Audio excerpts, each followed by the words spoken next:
السلام عليكم ورحمة الله.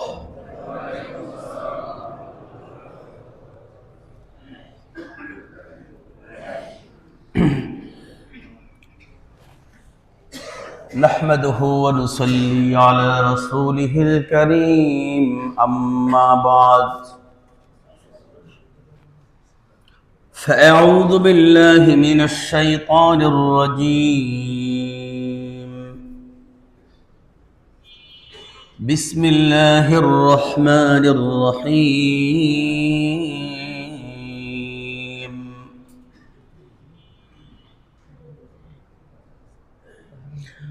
ود كثير من أهل الكتاب لو يردونكم من بعد إيمانكم كفارا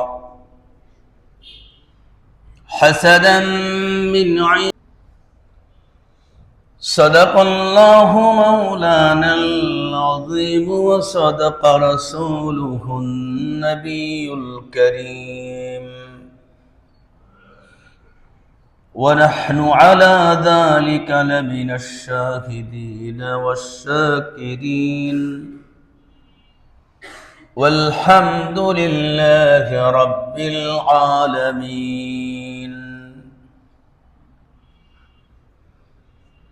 اللهم صل على محمد وعلى آل محمد كما صليت على إبراهيم وعلى آل إبراهيم إنك حميد مجيد. اللهم بارك على محمد وعلى آل محمد كما باركت على إبراهيم وعلى آل إبراهيم إنك حميد مجيد. মুআজ্জাজ মুহতারাম, আর বেশি দিন বাকি নেই।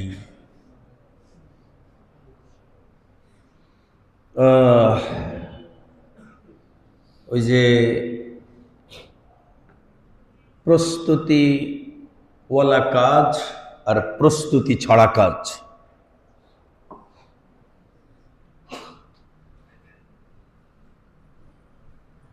একজন ৭টার বিমান ধরবে,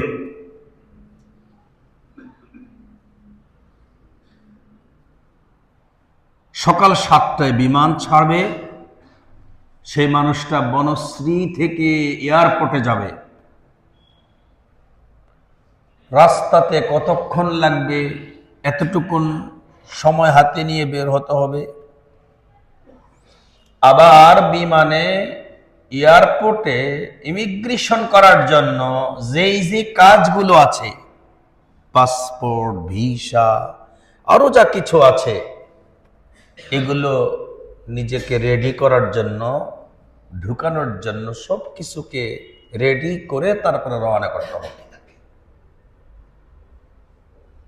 যদি একেবারে তাড়াহুড়া করে এমনিতে যায় উঠে গেলে দেখবে পাসপোর্টটা আনি নেই, হারে ভিসাটা তো এই টিকিটটা তো রয়ে গেছে, এটা নাই ওটা নাই, প্রয়োজনীয় জিনিসপত্র নাই, কত কিছু যে রয়ে গেছে।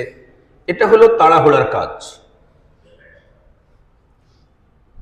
এখন যদি বিমানওয়ালাকে বলা হয় যে ভাই এয়ারপোর্টে আমি আসছি, আমার সব আছে, ভুলে পাসপোর্টটা রেখে এসেছি, আপনারা আমাকে একটু বিশ্বাস করেন, আমাকে একটু ঢুকতে দেন। এখন কি আপনাকে আমাকে ঢুকতে দেবে? আপনি বলবেন যে ভাই আমি যদি না ঢুকি আমার এখানে ৯০,০০০ ৮০,০০০ টাকার এই টিকিট ক্যান্সেল হয়ে যাচ্ছে। কর্তৃপক্ষ কি বলবে? যে আমাগুলো করে লাভ নেই, যান। ইহকালের কাজের জন্য যদি কোনো ছাড় দেওয়া না হয়, পরকালের কাজ আল্লাহ প্রস্তুতি নেওয়ার জন্য কত ব্যবস্থা রেখে দিয়েছেন।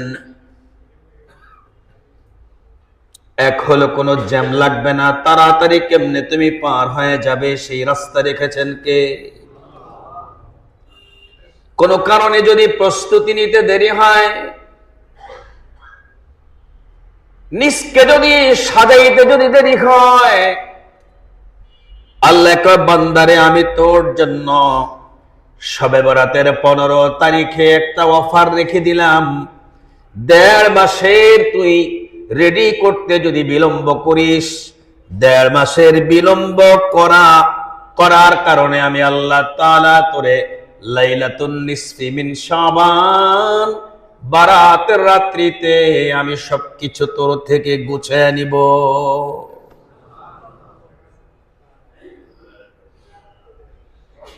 এই ওয়াজটার এত আসর, এতটুকুন কথা, বারাতের রাত্রিতে সব আসা হাজির। পুরা বছরে যারা অনেকে আছে সারা বছরে একদিনও মসজিদে আসে নাই, শুনছি হুজুরের কাছে বারাতের রাত্রিতে একেবারে পুরা পাক সাফ পরিষ্কার। মসজিদা হইছে আয়ান্দা দৌড় দে হান্দা দৌড় দে, মজ্জা সব রকম মজ্জা সব গেট করান না কথা কন না। মজ্জা সাহেব উজুখানাটা কোন জায়গায়? তো মজ্জা সাহেব কইতে ওই জায়গায়। তো তুমি না এই এলাকায়, এখন হঠাৎ করে উজুখানা চিনো না? কয়ে বরাত রাত্রে তো আজকা, সারা বছরে কি আসে যে সারা বছর আসে তার কি মসজিদের গেট অপরিচিত থাকে? উজুখানা কোন জায়গায় অপরিচিত কতক্ষণ না?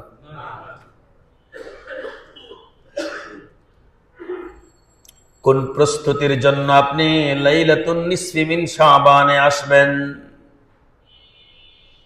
সারা বছর ফরজ নামাজ পড়েন নাই, লাইলাতুন নিসফি মিন শাবানে আপনার কোনো প্রস্তুতি নাই, বুঝেন নাই? সারা বছর আল্লাহর ফরজ গুলোকে আপনি ছেড়ে দিয়েছেন, লাইলাতুন নিসফ মিন শাবান তার মানে শবে বরাতে আপনার কোনো কাজ নাই। আপনি অতীতের সবগুলো যা ছেড়ে দিয়েছেন সেগুলো কাজা না করা পর্যন্ত নফল আপনার কাছে দাঁড়িয়ে আসবে না। আপনার কি এতে কি একমত না ভিন্ন মত আছে কারো? নফল নামাজ দ্বারা কোনোদিন ফরজের ক্ষতিপূরণ হয় না, বরঞ্চ নফল ফরজের সঙ্গী হইয়া ফরজের ওজন বাড়ায়। সুবহানাল্লাহ। মাছ বেছে বেছে আপনি বড়গুলো নিলেন, একটু শর্ট থাকলে মাছওয়ালায় ছোট একটা মাছ দিয়ে আপনাকে 5 কেজি পুরা করে দেয়। কথা বলেন ঠিক না বেঠিক? ঠিক তেমনি করে আপনার এই ওজনটা ফরজ নামাজের এই ওজন, যেদিন পাল্লায় একটু সামান্য শর্ট পড়বে সেদিন সুন্নত আর নফল গুলোকে দিয়ে দিয়ে আপনাকে আল্লাহ পূরণ করে দিবেন।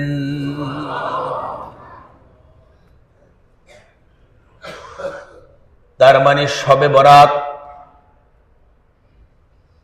আল্লাহর হাবিব বলেন যেদিন আসবে তোমাদের সামনে শবে বরাত, সেদিন তোমরা ফাকুমু লাইলাহা, রাত্রিতে তোমরা আগে রাত্রের কথা বলেছে, তার কারণ হলো এই চন্দ্রমাস দিনে আগে আসে না, আগে আসে রাত। সূর্য ডোবার সঙ্গে সঙ্গে তারিখ চলে আসে, সূর্য আর সূর্যের মাসটা রাত্র 12টা বাজে, 12টা পার হয়ে গেলে ডেট পরিবর্তন হয়, তাই তো মনে হয়?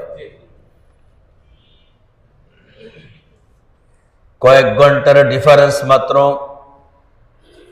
এমন কিন্তু নয় যে পরের দিন সূর্য উদিত হওয়ার পরে ডেট পরিবর্তন হয়, এটা কিন্তু নয়। দুটোই রাতে হয়, একটা সূর্য ডোবা মাত্র হয়, সূর্য ডোবা মাত্র একটা হয়, আর একটা রাতের মধ্যবর্তী সময়তে কাছাকাছিতে হয়। আল্লাহর হাবিব বলেন যেদিন তোমাদের এই 14 রাত্রির 14 তারিখের সূর্যটা ডুবে যাবে, যেদিন 14 তারিখের জন্য সূর্যটা ডুববে, সেদিন 15 তারিখের গণনা শুরু হয়ে যাবে। সেটা কোন তারিখ হবে? এবার বলেন, ইংরেজি কোন তারিখ হবে? 3 তারিখ না? আল্লাহর হাবিব বলেন, ফাকুমু লাইলাহা, নামাজের ভিতরে কিয়াম ফরজ, রুকু ফরজ, সিজদা ফরজ, কিরাত ফরজ। আল্লাহর হাবিবে 4টা থেকে বলেছেন ফাকুমু, কিয়ামের কথা বলেছেন। আল্লাহর হাবিব বলেন নাই ফারকাউ, আল্লাহর হাবিব বলেন নাই ফাসজুদু, আল্লাহর হাবিব বলেন নাই ফাকরাউ, বলেছেন ফাকুমু লাইলাহা, রাতে তোমরা কিয়াম করো। নামাজের কিয়াম এই একটা বিধান যেমনি করে ফরজ, রুকুও ফরজ, সিজদাও ফরজ, কিরাতও ফরজ। তাহলে এটা বললেন কেন? এই কথাটা বলার একমাত্র কারণ হলো, রুকুতে সিজদাতে যতটুকুন দেরি করবেন তার চাইতে বেশি যেন আপনি কিয়ামে দেরি করেন। রুকুতে যদি আপনি দেরি করেন তাহলে সুবহান রাব্বিল আযীম বাড়বে, তাই তো? তারপরে সিজদা যদি আপনি দেরি করেন সুবহান রাব্বিয়াল আ'লা বাড়বে। আর যদি আপনি কিয়ামে দেরি করেন কি বাড়বে? কিরাত। বলেন কি বাড়বে? আপনার তিলাওয়াত লম্বা হবে, কিরাত লম্বা হবে। ফাকুমু লাইলাহা, আপনি দীর্ঘ সময় পর্যন্ত নামাজটা পড়েন। প্রিয় হাবিবের আমলটা কেমন ছিল? প্রিয় হাবিব করতেনটা কি? ঈশার নামাজটা পড়ে কোনো ইবাদতে দাঁড়াতেন না, বিছানায় শুয়ে যেতেন। বিছানায় শুয়ে যাওয়ার পরে এক লম্বা সময় ধরে ঘুম পরিপূর্ণ করে দাঁড়িয়ে যেতেন। দাঁড়ায় দুটো হাত ধুইতেন, কারণ ঘুমন্ত অবস্থায় হাতগুলো ফাইন্নাহু লা ইয়াদরি আইনা বাতাত ইয়াদুহু, আপনি ঘুমালেন, হাত কিন্তু ঘুমায় না। কি হাত ঘুমায়? হাতে কতক্ষণ আপনার এই অঙ্গে আতায়, ওই অঙ্গে চুলকায়, নাড়াচাড়া করে, বিভিন্ন অঙ্গের কাছে যায়। এই কারণে শরীয়ত বলে ফাইন্নাহু লা ইয়াদরি আইনা বাতাত ইয়াদুহু, তোমার এই হাত রাত্রি যাপন করেছে তোমার কোন অঙ্গে তুমি তো জানো না। এই কারণে ফাগসিলু আইদিয়াকুম, তোমার হাতকে তুমি ধৌত করো কতটুকুন? কম পক্ষে কবজি পর্যন্ত। ফাইনাল ইয়াদা আলাতুত তাতহির, কারণ আপনি উযু করার জন্য যে অঙ্গটাকে আপনি ব্যবহার করবেন যন্ত্র হিসেবে, সেটি কিন্তু আপনার এই 2 হাত। এই হাত থেকেই, এই হাত দ্বারাই আপনি পানি নিয়ে কুলি করবেন, এই হাত দ্বারা পানি নিয়ে আপনি চেহারা ধৌত করবেন। যাবতীয় উযুর কাজগুলো যে হাত দ্বারা করবেন, ওই হাতটা যদি অপবিত্র থাকে, আপনি যতই চেষ্টা করেন অন্য অঙ্গগুলো অপবিত্র, হাত দ্বারা কোনোদিন পবিত্র করা যাবে না, ঠিক তো? এজন্য উযুতে প্রথম কাজ হলো হাত ধৌত করা। পয়গম্বরে করতেন কি? হাত ধৌত করার পরে মিসওয়াকটা হাতে নিতেন। কি নিতেন? মিসওয়াক করা কি? قال النبي صلى الله عليه وسلم لولا أن أشق على أمتي لأمرت السواك عند كل صلاة। আল্লাহর হাবিব বলেন, আমার উম্মতের কষ্ট যদি না হতো আমি মিসওয়াক করাকে ওয়াজিব করে দিতাম প্রত্যেক নামাজে। আও ইনদা কুল্লি wudu'i, অথবা যতবার ওযু করবে ততবার যেন আমার উম্মতে মিসওয়াক করে, আমি এটা ওয়াজিব করে দিতাম। মেসওয়াক করা কি? নবী কয় যদি কষ্ট না হতো আমি ওয়াজিব করে দিতাম, তাহলে এত বেশি মেসওয়াক করাটা কষ্ট হবে, এই কারণে ওয়াজিব করেন নাই, সুন্নত করে দিয়েছেন। কিন্তু প্রিয় হাবিব জাগতেন যতবার, মেসওয়াক করতেন ততবার।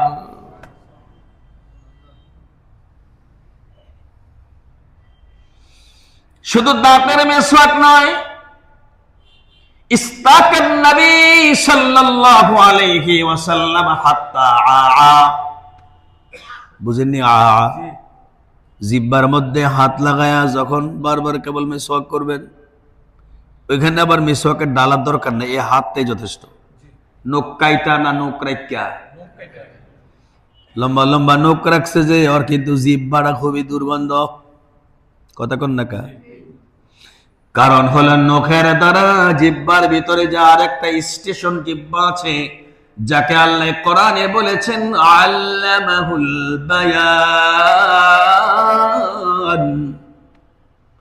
কণ্ঠ জিহ্বা, যেটার দ্বারা আপনি কথা বলেন। ওই জিহ্বার মধ্যে নখ লাগলে কেটে যাবে কিনা? কথা বলেন। এই কারণে নখ রাখা, নখ কাটা, কতদিন রাখতে পারবেন, কতদিন কাটতে পারবেন? নখের কারণে আমাদের অনেক অঙ্গ কেটে যায় গোপনে।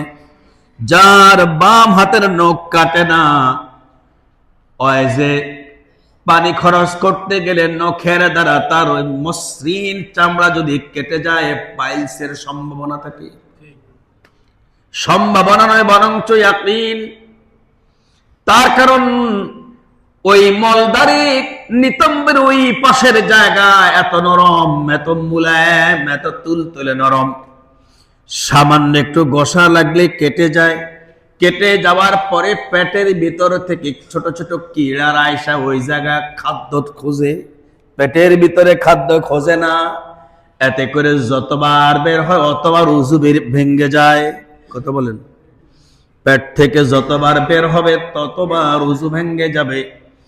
প্রিয় ভাইরা আমার, আল্লাহর হাবিব বলেছেন তোমাদের নখ কাটা মিন সুন্নতি ইব্রাহিম।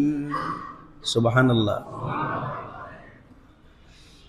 এজন্য আল্লাহর হাবিব করতেন কি, জিহ্বা মুবারক মেসওয়াক করতেন। মেসওয়াক করতে করতে করতে করতে করতে ওয়াক চলে আসত।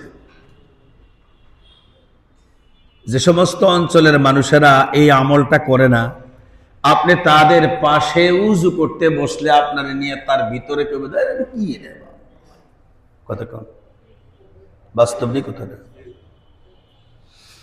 অথচ যদি আমলটা কেউ করে, তার এই দুই গালের দুই পাশ কোনোদিন পচবে না। অনেকের আছে গালের এই পাশটা ক্ষত, এই পাশটা ক্ষত, তখন মেয়ে লোকেরা একটু লিপস্টিক লাগা দাও তো, কথা কন না, ওই বুঝে যে এর মধ্যে লিপস্টিক লাগাইলে ভালো হবে। লিপস্টিক লাগানোর প্রয়োজন নাই। কি লাগাবেন? জিহ্বা মেসওয়াক করার দ্বারা আপনার এই গালের দুইটা পাশের ক্ষত ভালো হয়ে যাবে। প্রিয় হাবিব ঘুম থেকে জেগে মেসওয়াক করতেন। মেসওয়াক করার পরে আকাশের দিকে তাকাইতেন, তাকায়া পড়তেন ইন্না ফি খালকিস সামাওয়াতি ওয়াল আরদ ওয়াখতিলাফিল লাইলি ওয়ান নাহার লাআয়াতিন লিউলিল আলবাব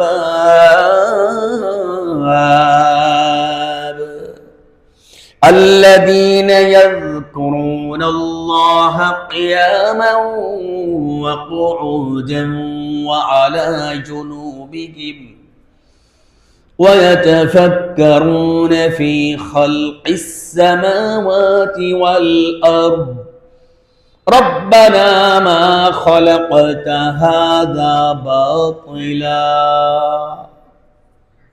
سبحانك فقنا عذاب النار আমিন বলেন।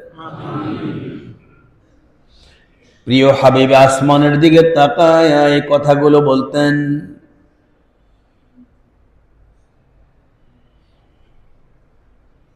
সূরা রহমান একটা আয়াত আছে, ছোট্ট একটা সেন্টেন্স, কুল্লা ইয়াউমিন হুয়া ফি শাআন, আসেনি?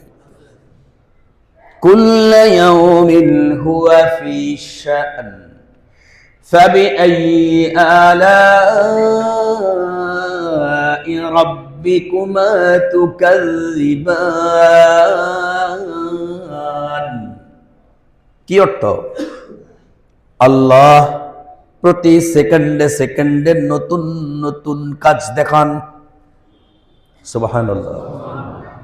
আল্লাহ প্রতিদিন, আল্লাহ প্রতিদিন, কুল্লা ইয়াউমিন হুয়া, প্রতিদিন আল্লাহ, কুল্লা ইয়াউমিন হুয়া ফি শাআন, আল্লাহ নতুন কাজে, নতুন কাজে আল্লাহ ব্যস্ত থাকেন। সুবহানাল্লাহ। ঘটনা আছে এই জায়গায়, এই ঘটনা দিয়া ছাড়ে আপনারা বুঝছেন। যেমন দেখেন আপনি, এমন কোনো দিন এরকম পাওয়া যায় না যে দিনটা এই সেম গতকালের সমান, সামান্য একটু হলো কমে বাড়ে, ঠিক না? কোন রাত্র আপনি এমন পাবেন না যে রাত্রটা গতকালের সমান, সামান্য হলেও কমে বাড়ে। এই কাজগুলো কি আমি আর আপনি করি না? কে করেন? বাদশার এই কথা, কোরআনের আয়াত গোলামের বলছে, গোলাম এই আয়াত তো আমার বুঝে আসে না। গোলামে কয়, দিনে আর রাতের কোনদিন কমে যাওয়া, কোনদিন বেড়ে যাওয়া, এই কাজটা কি আপনি করেন? কয় না। কে করে? কয় আল্লাহ। গরমকাল শীতকাল, গরম কমায় দেওয়া, শীত কমায় দেওয়া, এই কাজটা কি আপনি করেন? কয় না। কে করে? কয় আল্লাহ। আমার বুঝে আসছে, আর প্রশ্ন করার দরকার নাই। এত সুন্দর তুমি কোরআনের আয়াত যখন বুঝলা, যাও আজ থেকে তোমার আমি আজাদ করে দিলাম। গোলাম আমার আরো ভাব বুঝে আসছে। একটা সেকেন্ড আগে আমি জানতাম না আমি যে গোলামের জিনজির আমার থেকে ছেড়ে যাবে, কাজটা করলেন কে? কুল্লা ইয়াউমিন হুয়া ফি শাআন ফাবিআইয়ি আলাই রাব্বিকুমা তুকাযযিবান।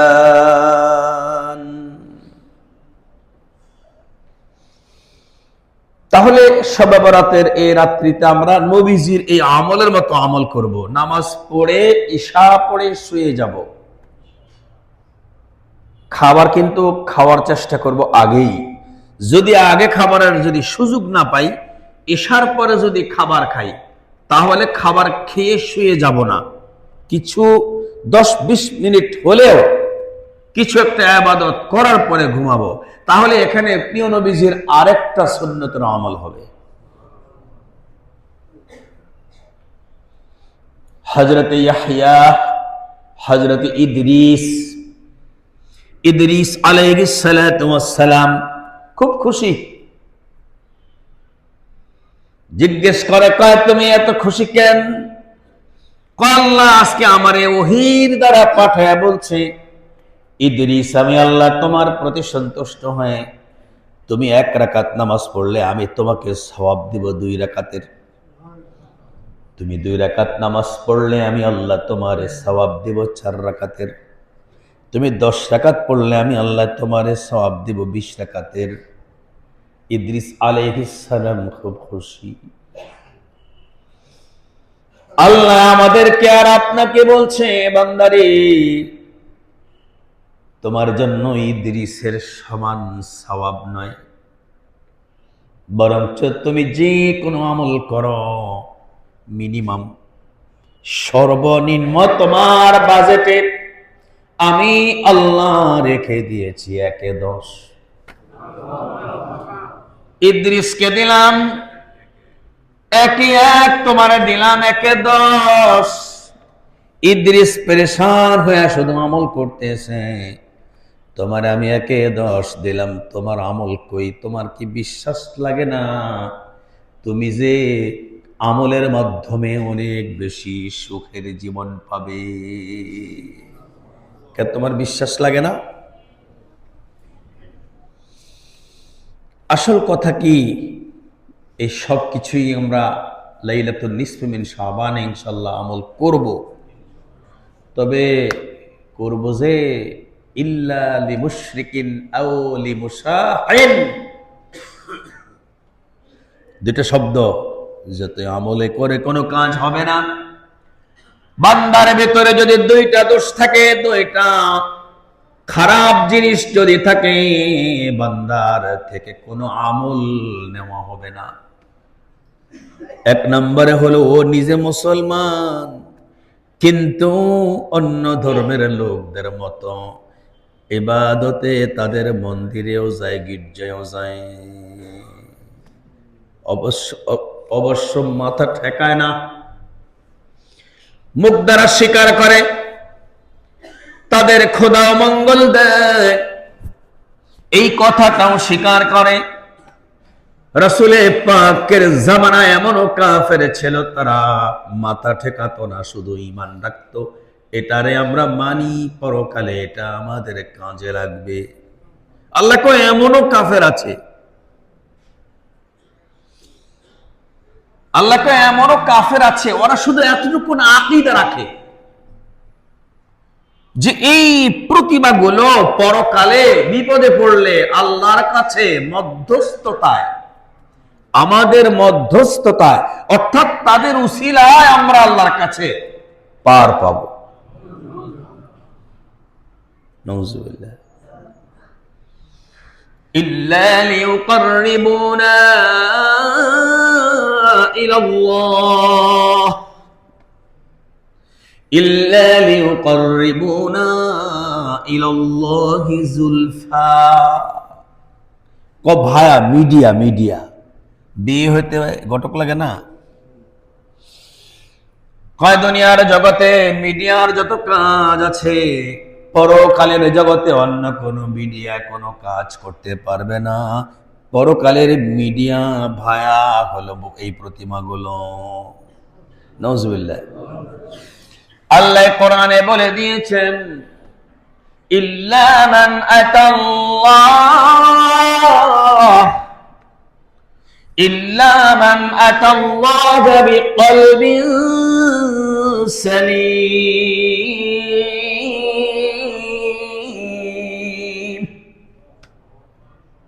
আল্লাহ তো কেউ আমার দ্বারে কাছে আসতে পারবে না, তোরা যা আকীদা পোষণ করলি ওরা আমার কাছে আসবে তোদের সুপারিশ নিয়ে, না না, আমার ধারে কাছে ওরা কেউ আসতে পারবে না। তবে পারবে কে? পারবে হলো যার হৃদয় আছে নিরাপদ হৃদয়। ইল্লা মান আতাল্লাহ বিকলবিন সালিম, কলবে সালিম যার আছে সে আমার কাছে আসতে পারবে। আল্লাহর হাবিবকে জিজ্ঞেস করা হয়েছে কলবে সালিম কার আছে? আল্লাহর হাবিব বলেন, সারা দুনিয়ায় কলবে সালিম অনেকের আছে, তার মধ্যে আল্লাহ আমারে জানাই দিয়েছেন 1 নম্বরের হলো আমারটা। কারণ আমার এই কলবে সালিমের মাধ্যমে শুধু উম্মতকে আমি সুপারিশ করব না, বরঞ্চ নবীদের জন্য আমি সুপারিশ করি। মোটামুটি আপনারা প্রস্তুত হয়ে গেছেন আলহামদুলিল্লাহ লাইলাতুন নিসফি মিন শাবান ইবাদত করার জন্য।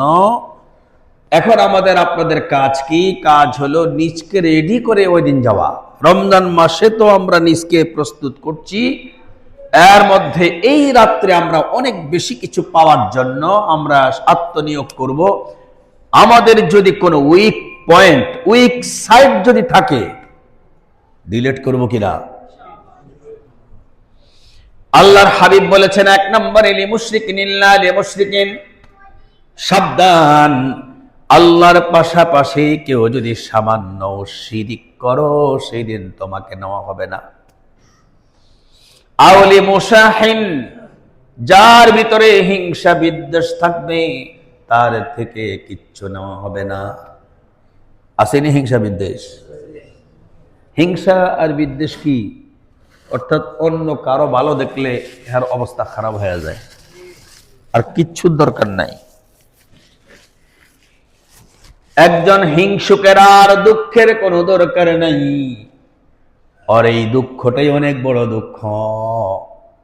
অন্যের সুখে সে যে ব্যথাটা পায়, এই ব্যথা তারে শেষ করে দেয়, শেষ করে দেয়। ভিতরটা এত জ্বলে, এত কষ্ট। কিভাবে আপনি এখন ভিতরের ব্যথাটা দূর করবেন? এটা কি হাসাদ বলা হয়? কথা কর আসেনি আসলে। আমাদের ফ্যামিলি আপনি আজকে নীরব কি? কোনো দেশীয় কোনো সমস্যা চলতেছে নাকি? নাকি কোনো নির্বাচন আজকে হইতেছে কোনো জায়গায়? এত নীরব টিরব কা? মনোযোগ দিলে বুঝি কোনো কথা কয় না। হ্যাঁ হ্যাঁ কিছু করবেন তো। ঢুকে গেছে ভিতরে? আচ্ছা। ও প্রিয় ভাইরা আমার, ভিতরে হিংসা নাই কার? এই কথা হাত তুইলা দেখানোর ক্ষমতা আমাদের নাই। বড় লোকের হিংসা বড় লোকের সাথে, ডাক্তারের হিংসা ডাক্তারের সাথে। ওই যে দেখেন না ভোট হইব, প্রার্থীর হিংসা প্রার্থীর সাথে, ঠিক না? হিংসার কারণে আরেকজনকে দাবিয়ে দেওয়ার কারণের জন্য, আরেকজনকে তলিয়ে দেওয়ার জন্য তার বিরুদ্ধে এত পরিমাণে কথা শুরু করে দেয়, নিজের ক্ষতি করে। হিংসুক তার নিজের ক্ষতি নিজে করে, ঠিক না বেঠিক? একজন মেয়ের বিয়ে হবে, নিজের ঘরেও মেয়ে আছে, বর পক্ষরে বলতেছে কয় কই যান, এরকম করে করে কেটে কমায় দেন না একটু, উপরে বুঝো যাব না। বর পক্ষরে বলতেছে কই যান, কই এই ঘরে একটা মেয়ে আছে নাকি? বালা যান যান। কোন আজকে কোন অন্যায় করছেন? কার মুখ দেখতে পারিছেন ঘরের তেনেজ গা? বাস একটু কইলে শেষ, আর কিছু লাগবে না। অর্থ হলো আমার ঘরেও তো একটা মেয়ে আছে, ওই মেয়েটার বিয়ে হয়ে গেলে আমার মেয়েটা কষ্ট পাবে, কারণ একই বয়সের দুইটা মেয়ে, একই ক্লাসের দুইটা মেয়ে, বান্ধবীর বিয়ে হলে আমার মেয়ে কষ্ট পাবে।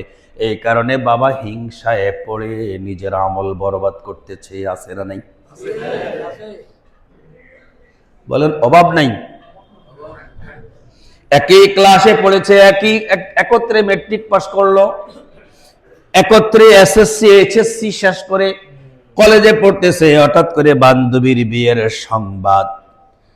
সংবাদটা যখন মেয়ের কানে আসলো, মেয়ে বাবার কাছে মায়ের কাছে গিয়ে বলছে আমার অমুক বান্ধবীর বিয়ে। এই কথার অর্থ হলো তোমরা বই রইছো কা? কথা ঠিক তো? আমার অমুক বান্ধবীর বিয়ে, তার মানে তোমরা কে বৈশা রইছ? এখন বাবা আর মা এরা তো জোর করে কোনো ছেলের কাছে বিবাহ দিতে পারবে না। এরা চিন্তা করবে বিবাহ যেদিন হবে বরপক্ষরে কোনো ভাবে যদি সরাইয়া দেওয়া যায়। ঠিক তো? একজন মাজা বাঁকা লোক, এটা কিতাবের ঘটনা যেটা বলতেছি এখন, কোমর বাঁকা মানুষ দেখছেন না?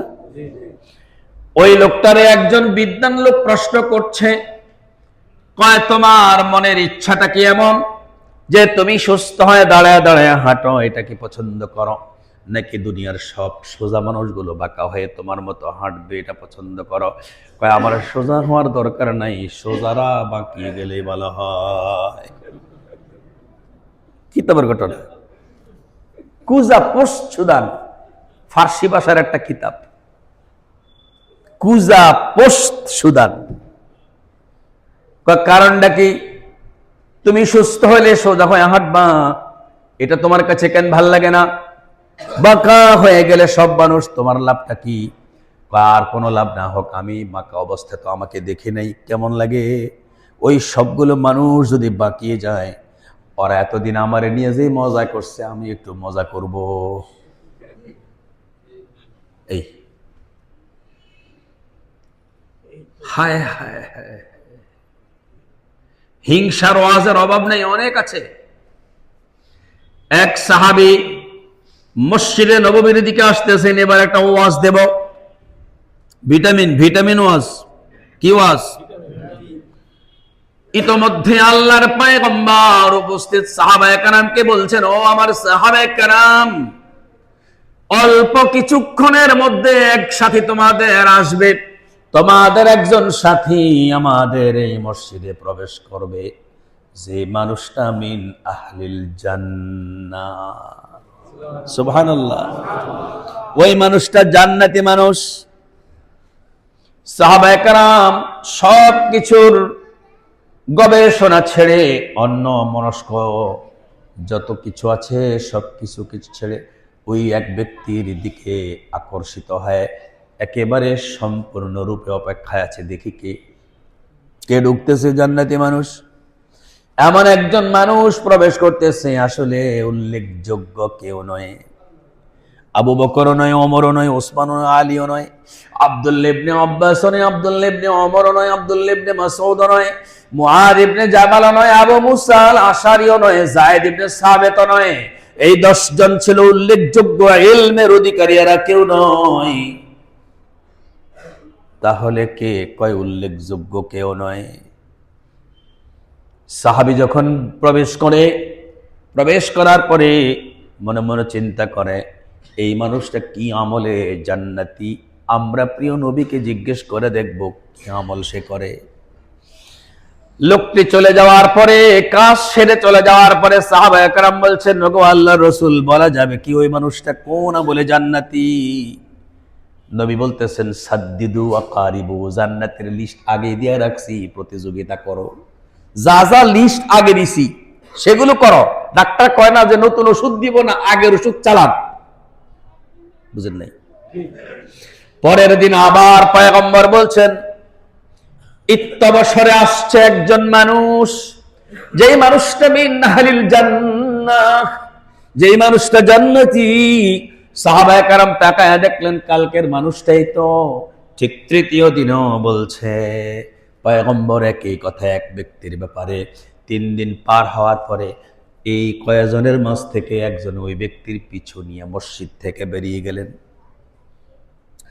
বেরিয়ে যাওয়ার পরে তারে বলতেছে, প্রিয় ভাই আমার, আপনাদের বাড়িতে আমার দাওয়াত, আপনাদের বাড়িতে আমার দাওয়াত, মেজবান।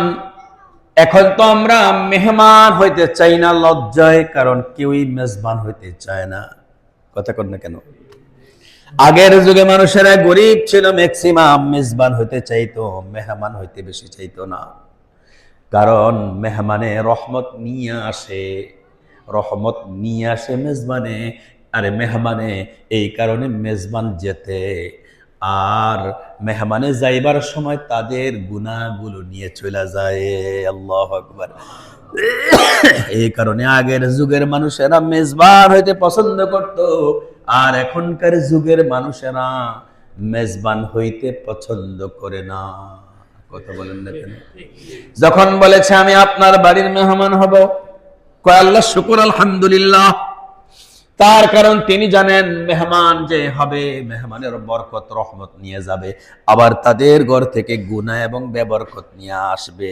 যেমন ওই যে ময়লাওয়ালা ছেলেটা ময়লার জন্য ঘরের সামনে যায়, আগেরকার মানুষেরা মনে করত মানুষের আমল নামার ময়লাগুলো দূর করার জন্য মেহমান ঘরে আসতে হবে। দেখছেন, সুবহানাল্লাহ কইতে রাজি না, মেজবান তো হইতে রাজি না, সুবহানাল্লাহও কইতে রাজি না। এই একটুক দিলাম, একটুকের পরে কথা হলে সময় তো বেশিক্ষণ নাই। তিনি করলেন কি, প্রথম একদিন থাকলেন, দ্বিতীয় দিন থাকলেন, তৃতীয় দিন থাকলেন, থেকে কই কি আমল করে মনে মনে কয়। পয়গম্বরে যে বললেন এই মানুষটা জান্নাতি, আমরা যা করি ও তো চাইতো কম করে। অনেক সময় মনে হয় কার রাখেন, এত প্রশংসা করেন না, দেখছি উনি আমল করতেন তো ভালো করি, বরং আমি তাপতেন ভালো পারি। কথা কর। আল্লাহর হাবিবের কাছে গিয়ে বলছেন, গো আল্লাহর রাসূল, আপনি যারে জান্নাতি বললেন আমাদেরকে তো বললেন না। আমি তার বাড়িতে 3 দিন পর্যন্ত মেহমান হইয়া তারে দেখলাম আমাদের চাইতে বেশি কিছু করে না, বেশি কিছু করে না। প্রিয় হাবিব মুচকি মুচকি হাসে। কি হাসে? প্রিয় হাবিব মুচকি মুচকি হাসে, কয় বেশি কিছু করে না, কি যে করে তুমি জানো না। সাহাবী জিজ্ঞেস করতে গেলেন, প্রিয় ভাই আমার, তোমার আমল তো দেখলাম, আর ভিতরগত কোন তোমার আমল এমন আছে যেটার দ্বারা তুমি জান্নাতি হইলা? আল্লাহর হাবিব তোমারে জান্নাতি বলেছেন একে একে 3 দিন। কি আমল আছে? রাগ হইও না, দেখলাম তো তোমার বাহ্যিক আমলগুলো আমাদের মতো। সাথী বলছেন, ঠিকই বলেছো, আসলে আমার আমল বেশি নাই, আমার আমল বেশি নাই, তবে আমার ইচ্ছা আল্লাহর হাবিবের কথা মোতাবেক আমি তো ইনশাল্লাহ জান্নাতে যাব, তুমিও জান্নাতে আসো। নবীজিরে কইও আমার একটা আমল এই আছে, ওই আমলটার কারণেই যদি আমি জান্নাতে হয়ে থাকি তাহলে তো তুমিও করাটা খুব কঠিন নয়।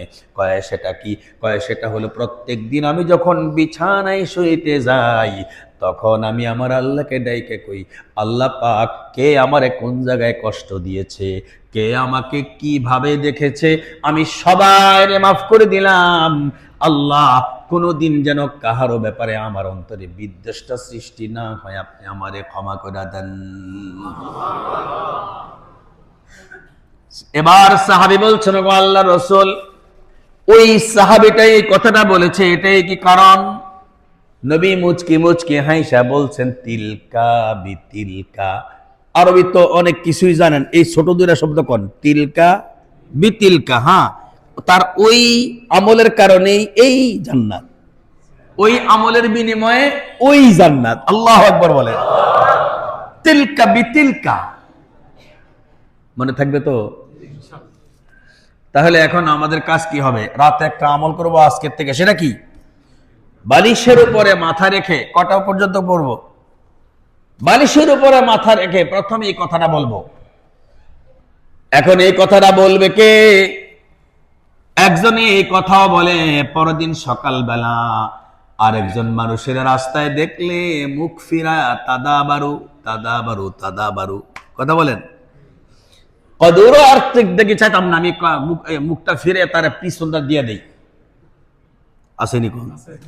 জীবনেও লাভ হবে না, এটাই হলো হাসাদের জায়গা। হাসাদ থাকার কারণে তার চেহারার দিকে তাকাইতে চায় না। কদুত্তুই তারে আমি কিসের সালাম দেব, তারে আমার ভাল লাগে না। কোনদিন যতদিন পর্যন্ত ভালো না লাগাটা দিলের সঙ্গে মিশায়া না নেবে, অনেক কিছু ভালো লাগে না, তারপরেও মেডিসিন গ্রহণ করা লাগে। অনেক কিছু ভালো লাগে না, ঔষধ হিসাবে গ্রহণ করা লাগে। কথা বলেন না কেন? এই কারণে করবটা কি? আমি কাউরে শত্রু মনে করব না। শত্রুর থেকে মহব্বত পাওয়ার যে উপায়, যাহা আমি আলোচনা আগে করেছিলাম, সালামের অভ্যাস। আগে সালাম দিয়ে যাব, 1 দিন 2 দিন 3 দিন এইভাবে সালাম দিলে পরে দেখবেন ওই বেচারা একা একা চোখ দিয়া পানি বেরিয়ে যাবে, আসলে মানুষটা তো ভালো, আমি তারে এত অপছন্দ করি, আর সে আমারে দেখলেই সালাম দেয়। আল্লাহর পক্ষ থেকে সালামের মাধ্যমে শত্রুর দিলে পর্যন্ত রহমত দিয়ে দেন। এই কারণে তো জাহেলিয়তের যুগের দুশমনি দূর হওয়ার জন্য আল্লাহর হাবিবের কাছে জানতে চাওয়া হয়েছে, ওগো আল্লাহর রাসূল, জাহেলিয়তের দুশমনি দূর হওয়ার উপায় কি? আল্লাহর হাবিব বলেন, জাহেলিয়তের দুশমনি দূর হওয়ার উপায় হলো সালাম। ওরে আল্লাহ, এটা কি সালাম কি এটা কাজ করবে? কয় হ্যাঁ। সালাম শব্দের অর্থ হলো তোমার সঙ্গে আমার অতীতে যত দুশমনি ছিল ওই সব দুশমনি গুলো আমি আমার পক্ষ থেকে সরায়া নিলাম। তখন ওই লোকটাও বলে, ওয়া আলাইকুম আসসালাম, আমিও সরায়া নিলাম।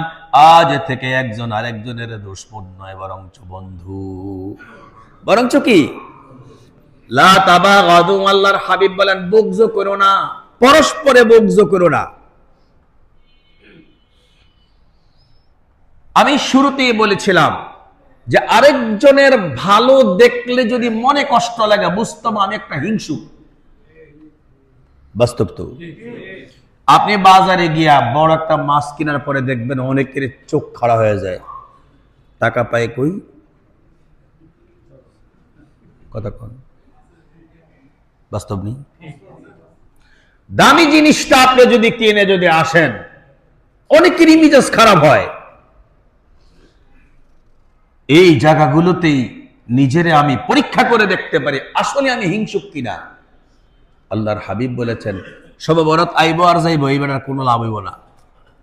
শবে বরাত আসবে আর যাবে, হিংসুকের কোনো ফায়দা হবে না। কথা কর। গরিব বাবারে বাবা, হেতার এত জনসমর্থন কা? জনসমর্থন কেন? মানুষের তারা পছন্দ করে কেন? কি করবেন? দে তারে দুনিয়া থেকে বিদায় করে দি, দে তারে গুলি করে দি। কথা কোন না কেন? আসলে নেই, একমাত্র ভিতরের হিংসার কারণ।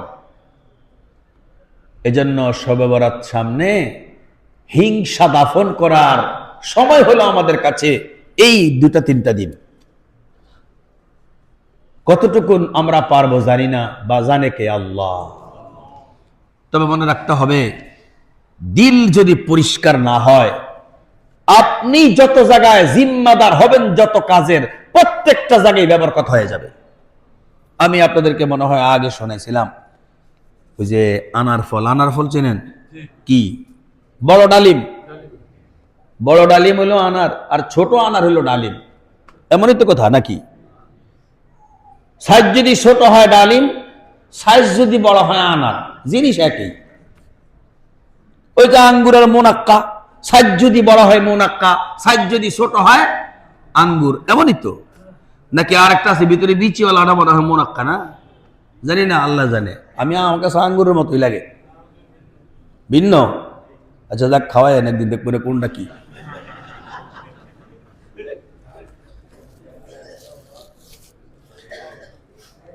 রাজা এরকম আনার ফলের পাশ দিয়ে সফর করতে গিয়া এই 11টাই কেন্দ্রে বলতেছে, আমারে পিপাসা লাগছে, কিছু খাওয়াও। কয় জাহাপনা, আমাদের এইখানকার আনারের শরবতটা খুব মজা, কত খাওয়াও। তো একেবারে জুস বানায় না রাজারে দিছে। রাজা ঠোঁটের লগা লাগায়, কি এটা আমার হ্যান্ডে থাকবে, এটা এনো কা? বুঝতেছেন তো? জিব্বা লাগাই বলতেছে, এই আনারের বাগান তো আমার থাকবে, এটা এনো কা?